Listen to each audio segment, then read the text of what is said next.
नमस्कार मु सुप्रिया। राज्यर एक नुआ चर्चा सामना को आसी। बेगुनिया रे निर्माण हेबो लक्ष्मी पुराण कॉरिडोर। बलराम दासंकर जन्मस्थली रे महान प्रकल्प प्रस्तुत हेबो बोली राज्य सरकार कहिसंती। कवि बलराम दास एवं देवी लक्ष्मी को ऊपर समर्पित गैलेरी सेठारे निर्माण हेबो। एक विशेष स्थान रे 500 महिला एकाठी बसी लक्ष्मी पुराण पाठ करि परिबे। एही प्रकल्प स्थानीय लोकों को रोजगार प्रदान करने सहित महिला आर्थिक सशक्तिकरण को प्रोत्साहित करिबो बोली उपमुख्यमंत्री श्रीमती परिडा प्रभाती परिडा कहिसंती। तेबे सरकार एही अवसर रे 1 कोटी संशोधित लक्ष्मी पुराण पुस्तक बंटन करिबे बोली मध्य घोषणा करिसंती। संशोधित एइति पई कुहा जाउची जे विभिन्न समय रे बलराम दासंक द्वारा लिखित लक्ष्मी पुराण भ्रमात्मक चित्र सामना को आसी। किछि कथा नुआ करी सेथरे उल्लेख रहुची जहा तार मूल लेखारे नथिला। एमिति किछि कथा कुहा जाउची जेउ संपर्क रे मध्य चर्चा राज्य रे आरंभ होइचे। संपर्क रे आमे अधिक आलोचना करिबा। आम सहित बुद्धिजीवी स्तंभकार हरिशंकर मिश्र रहिसंती। हरिशंकर बाबू स्वागत करूछि आलोचना को।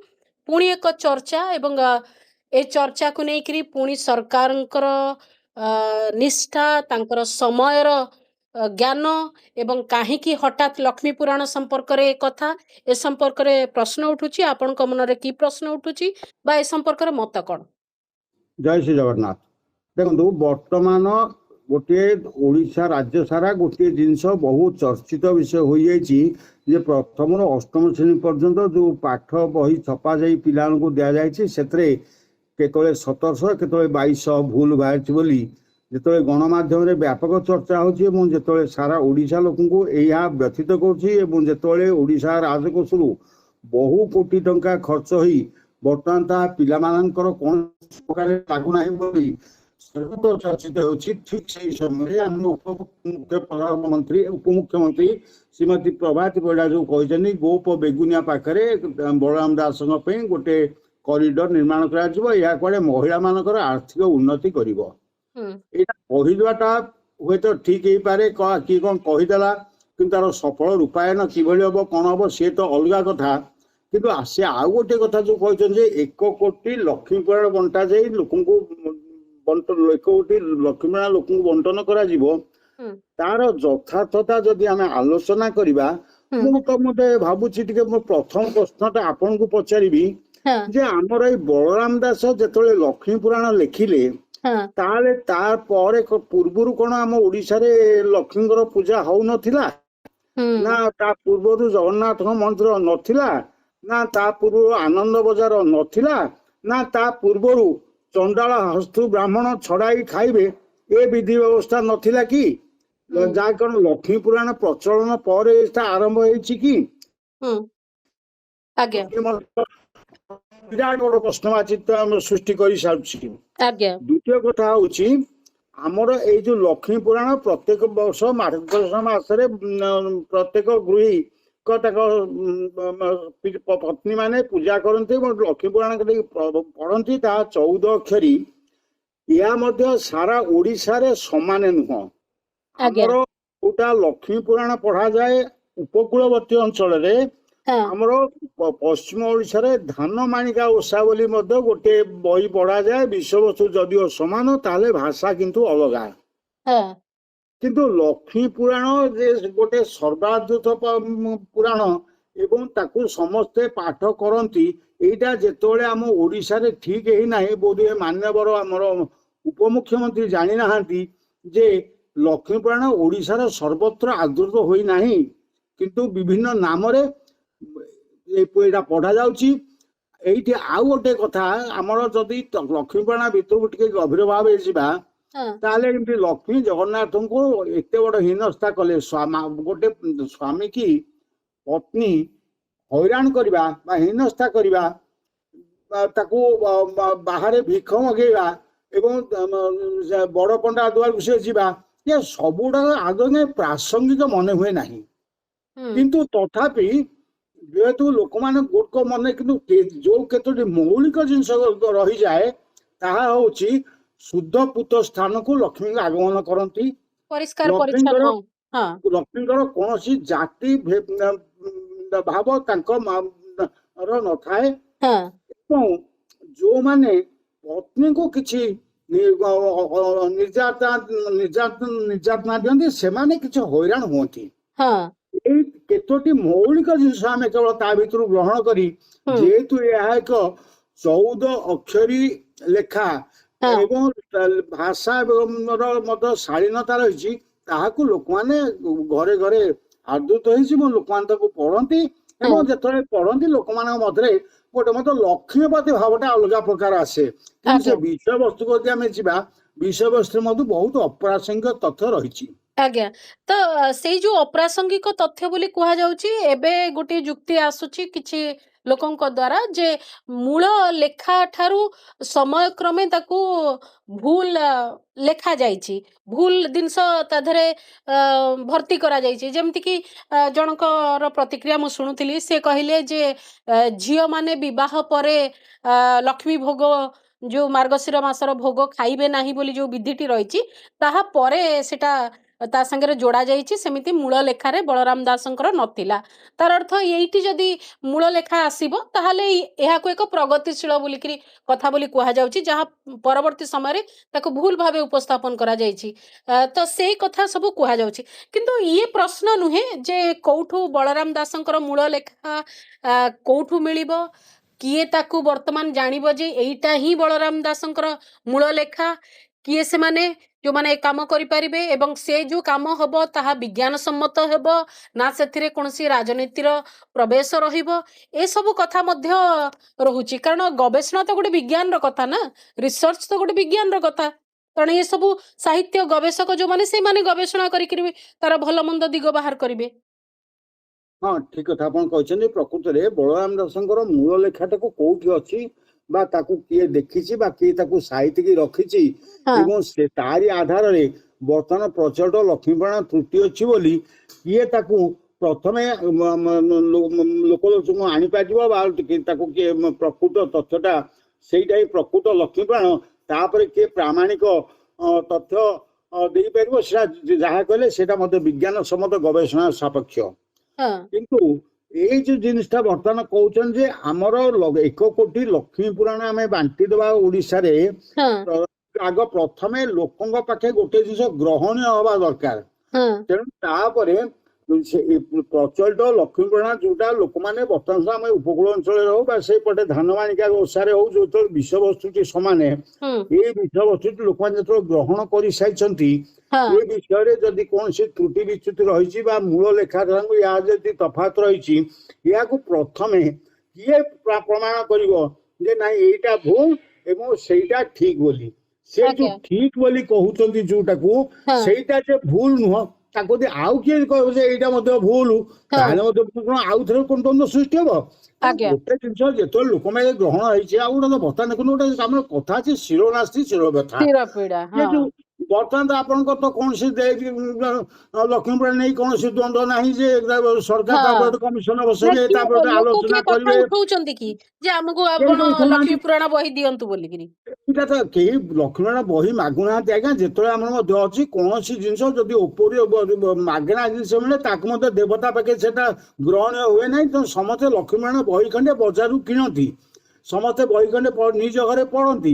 ଯେତେବେଳେ ତାପରେ କୌଣସି ପ୍ରକାର ଆଲୋଚନା ନାହିଁ ବା ତାପରେ କୌଣସି ପ୍ରକାର ବିରୋଧାତ୍ମକ ମନ୍ତବ୍ୟ ଏପର୍ଯ୍ୟନ୍ତ କୋଉ ଦିଗରୁ ଆସିନି, ହଠାତ୍ କେମିତି ଆମର ଉପମୁଖ୍ୟମନ୍ତ୍ରୀଙ୍କର ଏଇଭଳି ଚିନ୍ତାଧାରା ଆସିଲା ଯେ ଆମେ ଗୋଟେ ସଂସ୍କୃତ ଲକ୍ଷ୍ମୀପୁରାଣ 1 କୋଟି ଛାପିକି ଲୋକଙ୍କ ଘରେ ବାଣ୍ଟିବୁ, ସେଇଟା ଲୋକଙ୍କ ପାଇଁ ଗ୍ରହଣୀୟ ହବ, ଏ ବିଶ୍ୱାସ ତାଙ୍କର ଆସିଲା କେମିତି? କିଛି ଲୋକ ଜନ ନିଶ୍ଚୟ ପହଞ୍ଚିଥିବେ ସରକାରଙ୍କ ପାଖରେ ଯେ ଶୁଣନ୍ତୁ, ଏମିତି ଆମେ କରିବା, ଏମିତି ବହି, ନୂଆ ବହି ଛପା ହବ, ନୂଆ କିରି ହଁ ଆଉଥରେ ଯୋଉ ହଁ ଦୁଇ ଗାୟିକା ଗାଇଛନ୍ତି ସେମାନେ ଆଉଥରେ ଗାଇବେ, ଏମିତି ଗୋଟେ ପ୍ରୋଜେକ୍ଟ ବିଷୟରେ କିଛି ଲୋକ ନିଶ୍ଚୟ ପହଞ୍ଚିଥିବେ ଯାଇକିରି। ହଁ, ନିଶ୍ଚିତ ଭାବରେ ପହଞ୍ଚିଥିବେ। ୟାକୁ ମଧ୍ୟ ବରଂ ଯଦି ବର୍ତ୍ତମାନ ସରକାର ତ ସେଇଟା ତ ଦେବେ, ଆମର 1 କୋଟି ବହି ଦେବେ ବୋଲି ଘୋଷଣା କରିସାରିଲେଣି।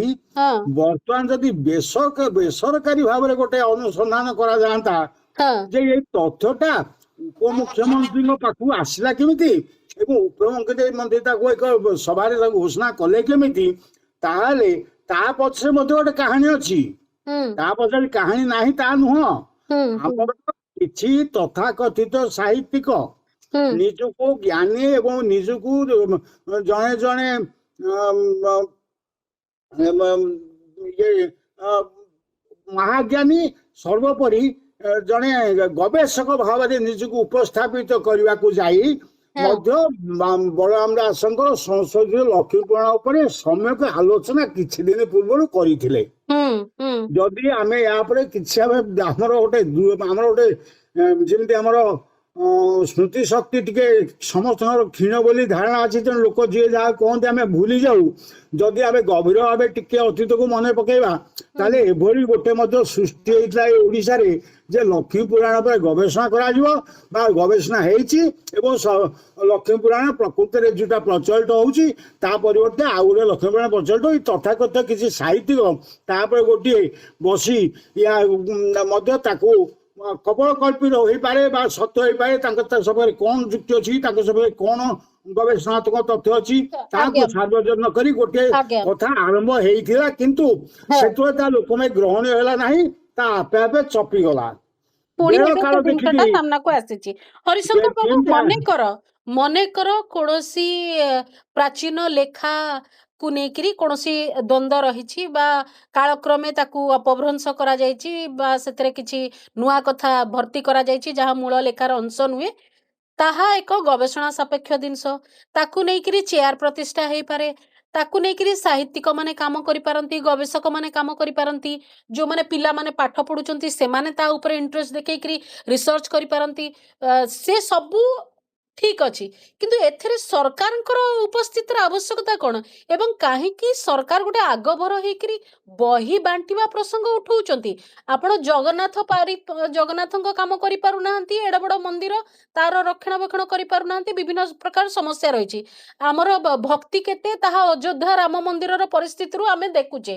ସେ କ୍ରମ ଭିତରେ ଆପଣ ଲକ୍ଷ୍ମୀଙ୍କ ପାଇଁ ଗୋଟେ କରିଡର ତିଆରି କରିବେ, ସେଠି 500 ଲୋକ ବସିକିରି, ମହିଳା ବସିକିରି ଲକ୍ଷ୍ମୀ ପୁରାଣ ପଢିପାରିବେ। ଏ ପ୍ରକାର ଯୋଉ ଯାହା ଏ ଶବ୍ଦ କହିବାକୁ ଖରାପ ଲାଗୁଛି, କିନ୍ତୁ ଇଏ ଏକ ଉଦ୍ଭଟ ଚିନ୍ତାଧାରା ବୋଲିକିରି ନିହାତି ଭାବରେ କହିପାରିବା, କାରଣ ଏହା ସରକାରଙ୍କର କାମ ନୁହେଁ। ଗୋଟେ ଗଣତାନ୍ତ୍ରିକ ରାଷ୍ଟ୍ରର ରାଜ୍ୟ ସରକାରଙ୍କର କାମ ନୁହେଁ, ବିଲକୁଲ ନୁହେଁ କି? ଆଜ୍ଞା ଏଇଠି ଆପଣଙ୍କ ଯେହେତୁ ଶ୍ରୀ ଜଗନ୍ନାଥଙ୍କ ନାମଟି ଥରେ ଉଚ୍ଚାରଣ କଲେ ମୁଁ ସେଇଠୁ ମଧ୍ୟ ଆରମ୍ଭ କରିବି। ଆପଣ ମଧ୍ୟ ଯେହେତୁ ଆପଣ ଜଣେ ଦକ୍ଷ ସାମ୍ବାଦିକ, ଆପଣଙ୍କ ତ ମଧ୍ୟ ଅନେକ ସମ୍ବାଦ ବିଷୟରେ ଆପଣଙ୍କ ଧାରଣା ଥିବ। ଯଦି ଆମେ ବହୁତ ଅତୀତକୁ ଯିବା, ସେତେବେଳେ ଶ୍ରୀ ଜଗନ୍ନାଥଙ୍କ ନବରାତ୍ର ପଞ୍ଚରାତ୍ର ନଥିଲା, ହଁ ଯେମିତିକା ତାକୁ ବର୍ତ୍ତମାନ ଭର୍ତ୍ତି କରିଦିଆଯାଇଛି। ସେମିତି ଯୋଉ ଗୋଷ୍ଠୀ ବର୍ତ୍ତମାନ ଏଇ ଲକ୍ଷ୍ମୀ ପୁରାଣଟିକୁ ପ୍ରଚଳନ କରିବାକୁ ଚାହୁଁଛନ୍ତି, ସେମାନେ ଯେତେବେଳେ ପ୍ରଥମେ କଥା ଉଠେଇଥିଲେ ସେତେବେଳେ ସେ କଥାଟାକୁ କେହି ଗ୍ରହଣ କରିନଥିବାରୁ ସେମାନେ ନିରବି ଯାଇଥିଲେ। କିନ୍ତୁ ଯେମିତି ଆମର ଗୋଟେ ବିହନ ବା ମଞ୍ଜିଟେ ପଡ଼ିଥିଲେ ଠିକ ପାଗ ଯୋଗ ଆସିଲେ ସେ ଗଜା ହୁଏ, ହଁ ବର୍ତ୍ତମାନ ସେମାନେ ଦେଖିଲେ ଯେ ସରକାର ବଦନାମ ହେବାକୁ ଯାଉଛନ୍ତି ବହି ଛପା ଉପରେ। ହଁ ଏଇ ବହି ଛପା ଉପରେ ତାଙ୍କର ସରକାରଙ୍କୁ ପ୍ରଭାବିତ କରିବା ଏବଂ ଲୋକଙ୍କର ଚିନ୍ତାଧାରାଟାକୁ ଏଡ଼େଇ ଦେବା ପାଇଁ ବା ଚିନ୍ତାଧାରାକୁ ଅନ୍ୟ ଦିଗକୁ ଭିଡ଼ି ନେବା ପାଇଁ ଏଇଟା ଗୋଟେ ପ୍ରକୃଷ୍ଟ ମାଧ୍ୟମ ବୋଲି ଇଏ ସରକାରଙ୍କ କଣ ମୁଣ୍ଡରେ ଭର୍ତ୍ତି କରିଦେବା। ପାଠ ବହିର ଏବଂ ବଦନାମୀ କଣ ପୁରାଣରେ ଲିଭିଯିବ? ଶୁଣନ୍ତୁ, ସେଇମାନେ ବର୍ତ୍ତମାନ ଏଇଭଳିଆ ଗୋଟେ କାର୍ଯ୍ୟକ୍ରମ କରିଛନ୍ତି ବୋଲି ମୋର ବ୍ୟକ୍ତିଗତ ଭାବରେ ମୁଁ ଯେତିକି ଜାଣିଛି, ହଁ କାରଣ ସେଇ ଯୋଉ ଗୋଷ୍ଠୀ ଲକ୍ଷ୍ମୀ ପୁରାଣ ପ୍ରଚଳନ କରିବା ପାଇଁ ଯାଉଥିଲେ ଯୋଉଟା ନିରବି ଯାଇଥିଲା, ଲୋକମାନେ ଗ୍ରହଣ କଲେ ନାହିଁ ବୋଲି, ହଁ ସେ ଗୋଷ୍ଠୀ ମୁଁ ତାରିଖ କହୁଛି, ଗତ ସ୍ନାନ ପୂର୍ଣ୍ଣମୀ ଠାରୁ ସେ ସକ୍ରିୟ ହୋଇଛନ୍ତି। ଆଚ୍ଛା ସ୍ନାନ ପୂର୍ଣ୍ଣମୀ ଠାରୁ ସେମାନେ ସକ୍ରିୟ ହୋଇ ବର୍ତ୍ତମାନ ଉପମୁଖ୍ୟମନ୍ତ୍ରୀଙ୍କ ମାଧ୍ୟମରେ ଏଇ ଯୋଜନାଟିକୁ ଘୋଷଣା କରିଛନ୍ତି। କାରଣ ସେମାନେ ଦେଖୁଛନ୍ତି ନିଜର ପ୍ରଚାର ନିଜେ କରିବା ଅପେକ୍ଷା ଯଦି ତାଙ୍କର ପ୍ରଚାରଟା ସରକାରୀ ଭାବରେ ହୁଏ ତାହେଲେ ହଁ ସେମାନେ ବେଶ ଅଧିକ ପ୍ରତିଷ୍ଠିତ ହେଇପାରିବେ। ଆଚ୍ଛା, ସେମାନେ ବି ତେଣୁ ଭଲରେ ରହିବେ ଏବଂ ସରକାର ମଧ୍ୟ ଗୋଟେ ଗୋଟେ ନୂଆ କାମ କଲେ ବୋଲିକିରି ବାହାବା ନେବେ। ହଁ, ତିନିଟା ଗୁଳି ଆଜ୍ଞା, ଏଥିରେ ଗୋଟେ ଗୁଳିରେ ତିନିଟା ଶିକାର କରିବେ। ସେମାନେ ସୁରକ୍ଷିତ ଏବଂ ସୁନାମ ଅର୍ଜନ କରିବେ। ହଁ ସରକାରଙ୍କର ବର୍ତ୍ତମାନ ଯୋଉ ନୂତନ ଚିନ୍ତାଧାରାରେ ଲୋକମାନଙ୍କୁ ମାଗଣା 1 କୋଟି ବହି ବାଣ୍ଟିବା ଫଳରେ ସରକାରଙ୍କ ପ୍ରତି ଲୋକଙ୍କର ଟିକେ ଭାସ୍ତା ଆସିବ ବୋଲି ଚିନ୍ତାଧାରା ହବ। ଆଚ୍ଛା ଦୁଇରେ ବର୍ତ୍ତମାନ ଯୋଉ ବହି କେଳେଙ୍କାରୀଟା ଉଠିଛି ହଁ ସେଇଟା କିଛି ଦିନ ପାଇଁ ପ୍ରଶମିତ ହେଇଯିବ। ଆଉ ଏଇ ଆଉ ବହୁତ କାରଣ ପ୍ରକଳ୍ପକୁ ସେ ନେଇକିରି ଦେଖିଲେ ପାଗ ସବୁଥିରେ ଯୋଗ ତ ଠିକ ଅଛି। ଆମେ ତ ଦେଖୁଛୁ ବହିରେ ଦୁର୍ନୀତି, ପଖାଳରେ ଦୁର୍ନୀତି, ସେମିତି ପୁରାଣରେ ବି ଦୁର୍ନୀତିର ଗୋଟେ ବାଟ ଫିଟି ଯାଇପାରେ। ଯେତେ ହଁ, ପ୍ରକଳ୍ପ ସେତେ ଆପଣଙ୍କର ଦୁର୍ନୀତି। ହଁ ଗୋଟେ ଦୁର୍ନୀତି ଅଛନ୍ତି ଖଣ୍ଡାରେ ଖଣ୍ଡା ଗଣା ଯୋଉ ଗୋଟେ ଦୁର୍ନୀତି କି ଅସ୍ତ୍ର କଲେ ଆଉ ଗୋଟେ ଦୁର୍ନୀତି କି ଚାପି ଦିଆଯିବ ଆଉ ତେଣୁ ଏଇ ଯୋଉ ଗୋଷ୍ଠୀଟି ବର୍ତ୍ତମାନ ସକ୍ରିୟ ଥିଲେ ସେମାନେ ବର୍ତ୍ତମାନ ବେଳ କାଳିକି ସରକାରଙ୍କୁ ପ୍ରଭାବିତ କରିଛନ୍ତି। କିନ୍ତୁ ମୁଁ ସେଇମାନଙ୍କୁ ଗୋଟେ ଜିନିଷ ପଚାରୁଛି ଏଇ ଯୋଉ ଆମର ରହୁଛି ପଶ୍ଚିମ ଓଡ଼ିଶାରେ ଯୋଉ ଜିନିଷ ରହୁଛି ଲକ୍ଷ୍ମୀପୁରାଣ ଉପରେ ଯୋଉ ଗପଟି ରହୁଛି ପୂର୍ବ ଉପକୂଳ ଅଞ୍ଚଳରେ ଯୋଉ ଗପଟି ରହୁଛି ଯେତେବେଳେ ଉଭୟର ଭାଷାଟା ଅଲଗା ସେତେବେଳେ ସେ ଯୋଉ ବହିଟିକି ଲେଖିବେ ସେଟା ସାରା ଓଡ଼ିଶାରେ ଆଦୃତ ହବ। ପ୍ରଥମେ ମାନ୍ୟବର ଉପମୁଖ୍ୟମନ୍ତ୍ରୀ ତା ଉପରେ ତଥ୍ୟ ସଂଗ୍ରହ କରନ୍ତୁ ଯେ ସରକାର ଯୋଉ ବହିଟା ଛାପିବେ ସେଇଟା ସାରା ଓଡ଼ିଶାରେ ଆଦୃତ ହବ ତ ଯଦି ସେଇଟା ଆଦୃତ ନ ହୁଏ ତାହେଲେ ସରକାର ମହରକୁ ଯାଇ କାନ୍ତାରେ ପଡ଼ିବା ଭଳିଆ ଅବସ୍ଥା ସୃଷ୍ଟି ହବ। ହଠାତ୍ କୌଣସି ଘୋଷଣା କରି ବର୍ତ୍ତମାନ ମଧ୍ୟ ଆପଣଙ୍କ ଗଣମାଧ୍ୟମରେ ଯୋଉ ଭଳି ଭାବରେ ନକାରାତ୍ମକ ଆଲୋଚନା ଚାଲିଛି ତାହାକୁ ନିହାତି ଭାବରେ ଯଦି ସେ ବିଷୟ ଆଉ ଆଲୋଚନା ସେ ଆହୁରି ଅତି ନକାରାତ୍ମକ ଭାବରେ ସାରା ଓଡ଼ିଶା ବ୍ୟାପିଯିବ ଏବଂ ଏହାକୁ ନେଇକି ଗୋଟେ ବିଭେଦ ମଧ୍ୟ ସୃଷ୍ଟି ହେବାର ସମ୍ଭାବନା ରହିଛି। ମୁଁ ଅନୁମାନ କରୁଛି ବା ଯାହା ହୃଦବୋଧ ହେଉଛି ଗୋଟିଏ ଅନୁଭୂତି ସମ୍ପନ୍ନ ଲୋକ ଗୋଟିଏ କଥା କହିବା ପୂର୍ବରୁ ବହୁତ ଭାବି ଚିନ୍ତା କରି ତାର ସୁଦୂର ପ୍ରସାରୀ ପ୍ରଭାବ ଏବଂ ତାର ଅତୀତ ବର୍ତ୍ତମାନକୁ ଦେଖି ଘୋଷଣା କରାଯାଏ। ଏଇଭଳିଆ ଯୋଉ କାଲି ଗୋଟେ ଘୋଷଣା କରାଯାଉଛି ଏଇଟାର ପ୍ରଭାବ ଗୋଟେ ଏଇ 2 ଦିନ ଭିତରେ ଯେତେ ନକାରାତ୍ମକ ହେଲାଣି ଯେତେବେଳେ ବହି ଛପା ହେଇ ବିକ୍ରି ହବ ତା ଅବସ୍ଥା ଆହୁରି ଖରାପ ହେଇଯିବ।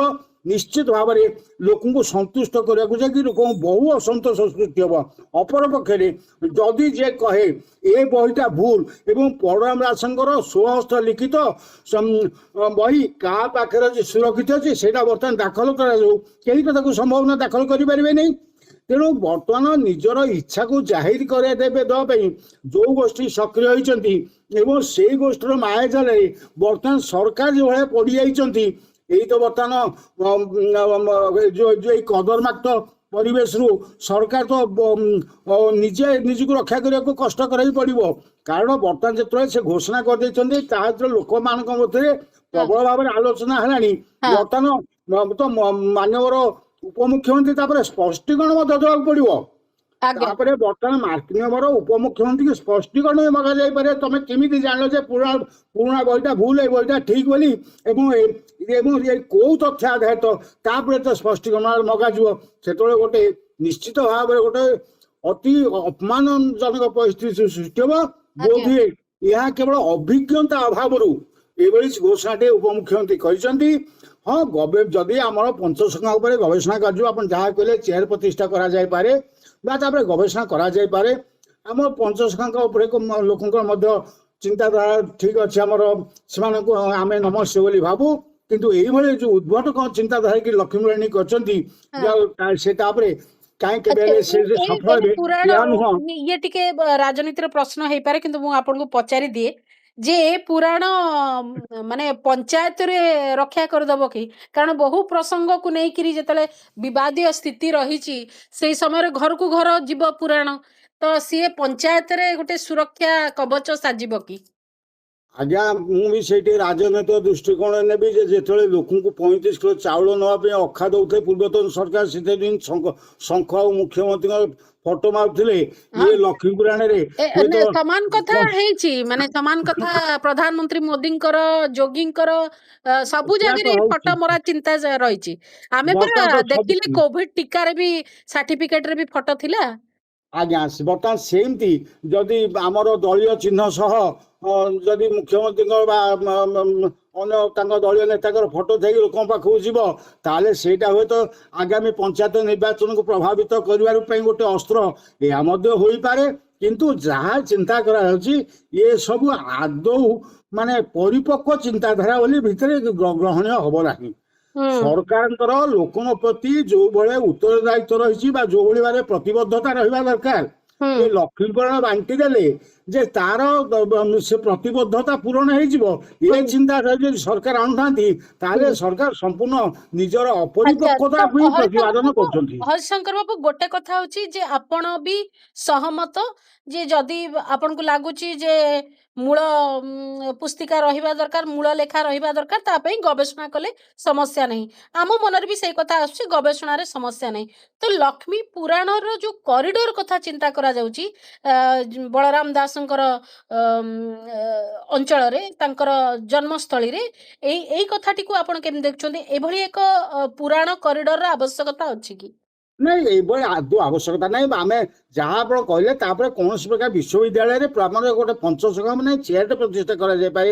କାରଣ କେବଳ ବଳରାମ ଦାସଙ୍କ ଲକ୍ଷ୍ମୀପୁରାଣ ନୁହଁ, ଅଚ୍ୟୁତାନନ୍ଦ ଦାସ ଲେଖିଛନ୍ତି, ଜଗନ୍ନାଥଙ୍କର ଭାଗବତ ବି ଅଛି, ତାଙ୍କର ପଞ୍ଚସଖାଙ୍କର ମଧ୍ୟ ନିଜସ୍ୱ କୃତି ସବୁ ଥିଲା।